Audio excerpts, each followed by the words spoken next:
আসসালামু আলাইকুম গাইস, কেমন আছেন? আশা করি আপনারা সবাই ভালো আছেন, সুস্থ আছেন। আজকে চলে আসছি উটের দৌড়ায়। আমি আস্তে আস্তে একটু দেরি করে দিয়েছি। এখানে তেমন একটা উট নাই আজকে।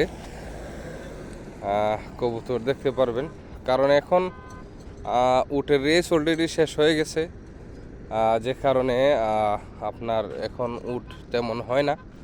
আর রেস যে সময়ে নাকি রেস হয়, সেই সময় তো আপনি এই জায়গায় হাঁটা চলার এতটুকু খালি জায়গা পাবেন না যে আপনি হাঁটা চলা করবেন, এতটা উট থাকে। তো আর আজকেও আমি আসাটা অনেক দেরি করে ফেলেছি, কারণ এখন গরমের সিজনে আপনার আরও আগে আসতে হয়। সকাল সকালে অনেক কাজ শেষ হয়ে যায়, তারপরও আপনাদেরকে আমি কিছু সংখ্যক হলেও আমি দেখাবো।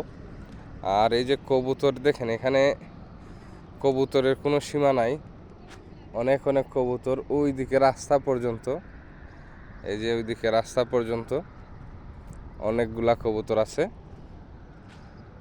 আর মাশাআল্লাহ আমার কাছে অনেক সুন্দর লাগে কবুতরগুলো, অনেক অনেক সুন্দর লাগে। আপনাদের কাছেও ভালো লাগবে ইনশাআল্লাহ, আপনাদের কাছেও সুন্দর লাগবে। এই যে জায়গাটা আপনারা দেখতেছেন, এই জায়গাটা একদম ভরপুর থাকতো যদি রেস থাকতো। এই যে ওইদিকে দৌড়া থেকে উট বের হইতেছে, ওইদিকে দৌড়া থেকে উট বের হইতেছে ইনশাআল্লাহ।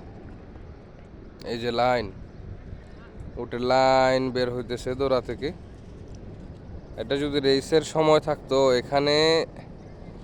এখানে এই বালুকোনার চাইতে উট বেশি হতো। যদি রেসের সময় হতো, বালুকোনার চাইতে উট বেশি হতো মাশাআল্লাহ। এই যে এদিকে আরও উটকে ট্রেডিং দেওয়া হইতেছে, এভাবে উটকে ট্রেডিং দিতে হয়। আর রেসের সময়ে এই যে ট্রেডিং দেওয়া হইতেছে, এই যে প্রত্যেকটা উটের উপরে একজন মানুষ বসা আছে মাশাআল্লাহ। এই দেশের উট বলেন আর যাই বলেন, মানুষের জীবিকা এবং দেশ থেকে প্রবাসে এসে ভালো চলা, এই উটের মাধ্যমে লাখ লাখ মানুষ উটের কাজের মাধ্যমে আপনার পরিবার নিয়ে ভালো আছে, ভালো চলতেছে। আর যারা উটের মালিকগণ আছেন, তারাও অত্যন্ত ভালো, তাদের মন মানসিকতাও অত্যন্ত ভালো, এবং তারাও মানুষকে অতি আদর করে থাকেন এবং অতি মায়া করেন।